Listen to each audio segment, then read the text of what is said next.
Okay, this is Storytime with Mrs. Daniel. We're going to be reading this book, The Lion, the Witch, and the Wardrobe, one of my favorite books. This is by the author C.S. Lewis, and this book was actually written. It's actually set during the time of World War II in England, and it's kind of interesting that the conditions that these children were living in were a lot like the conditions we're living under right now during the quarantine of 2020. Of course, it's not as bad as a war, but there are some similarities. They had to be sent away from their home in London, away from their parents, to the country, and they had to stay with someone they didn't know to keep them safe during the war. And their parents had to stay in London and work. So this book is about their adventures that they had during this time. And C.S. Lewis was quite the philosopher and writer. He is a Christian. He has written many serious works, but he loved fairy tales. He loved fantasy type books, and he wrote this for his goddaughter, Lucy. A goddaughter is like an honorary daughter or kind of like a niece, and he was kind of like her honorary uncle. Um, so that's who the book is written for, and there's a character in here named Lucy. So here we go. Chapter 1. Lucy looks into a wardrobe.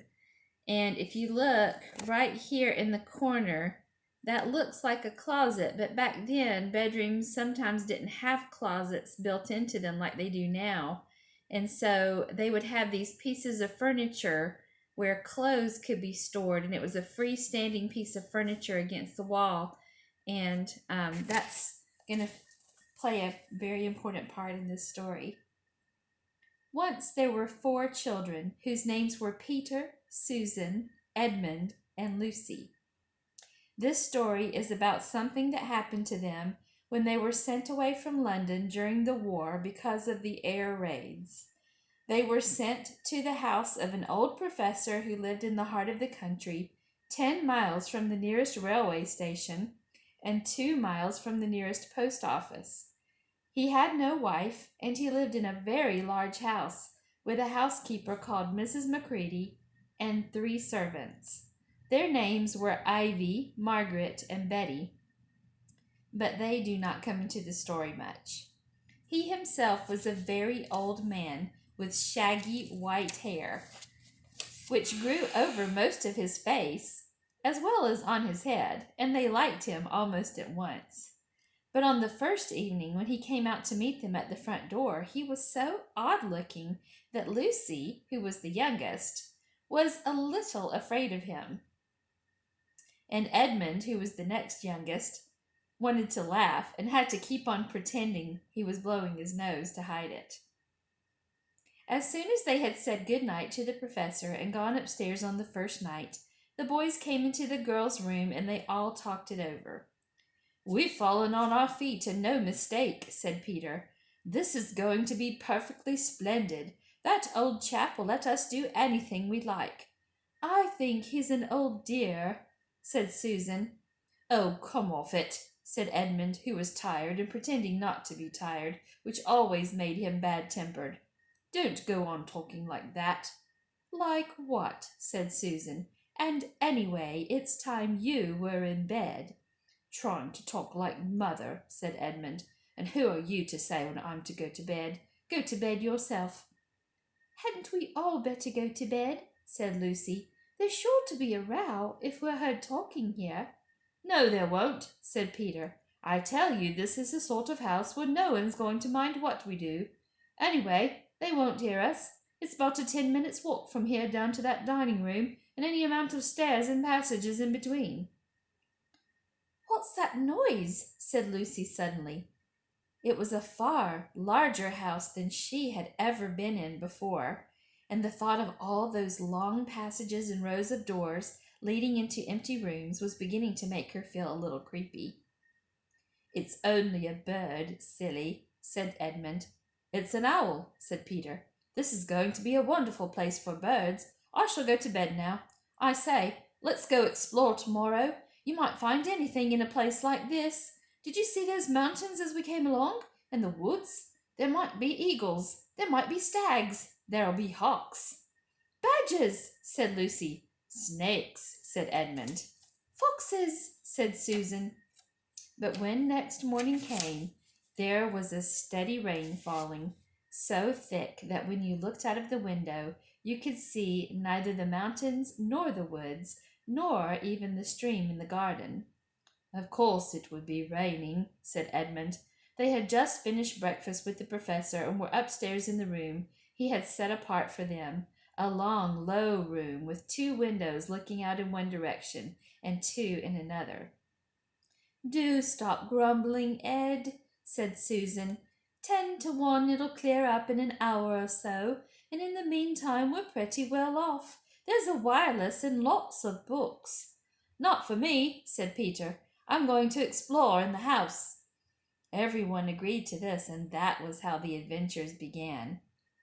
It was the sort of house that you never seemed to come to the end of, and it was full of unexpected places.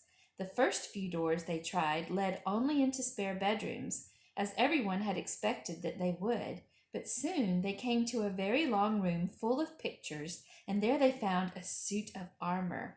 And after that there was a room all hung with green, with a harp in one corner, and then came 3 steps down and 5 steps up, and then a kind of little upstairs hall, and a door that led out onto a balcony, and then a whole series of rooms that led into each other and were lined with books, most of them very old books, and some bigger than a Bible in a church.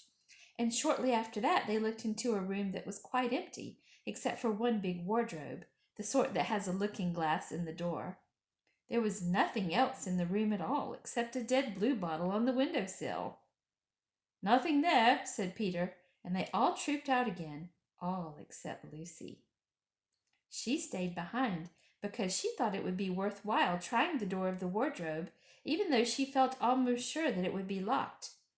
To her surprise, it opened quite easily, and 2 mothballs dropped out. Looking into the inside, she saw several coats hanging up, mostly long fur coats. There was nothing Lucy liked so much as the smell and feel of fur. She immediately stepped into the wardrobe and got in among the coats and rubbed her face against them, leaving the door open, of course, because she knew that it was very foolish to shut oneself into any wardrobe. Soon she went further in and found there was a second row of coats hanging up behind the first one. It was almost quite dark in there, and she kept her arms stretched out in front of her so as not to bump her face into the back of the wardrobe. She took a step further in, then 2 or 3 steps, always expecting to feel woodwork against the tips of her fingers, but she could not feel it. This must be a simply enormous wardrobe, thought Lucy, going still further in and pushing the soft folds of the coats aside to make room for her. Then she noticed that there was something crunching under her feet.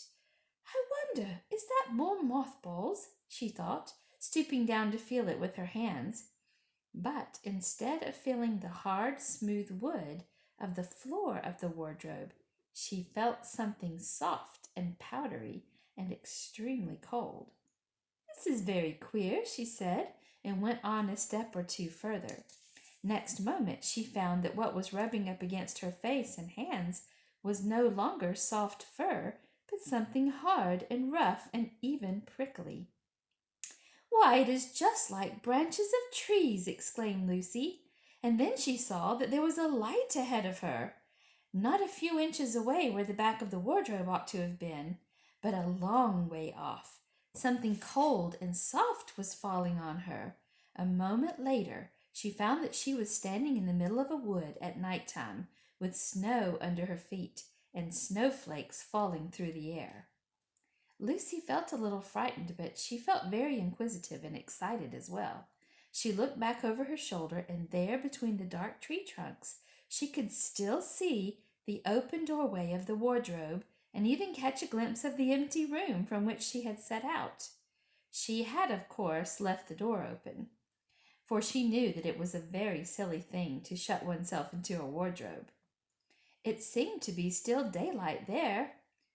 I can always get back if anything goes wrong, thought Lucy. She began to walk forward, crunch, crunch, over the snow and through the wood towards the other light. In about 10 minutes she reached it and found that it was a lamp post.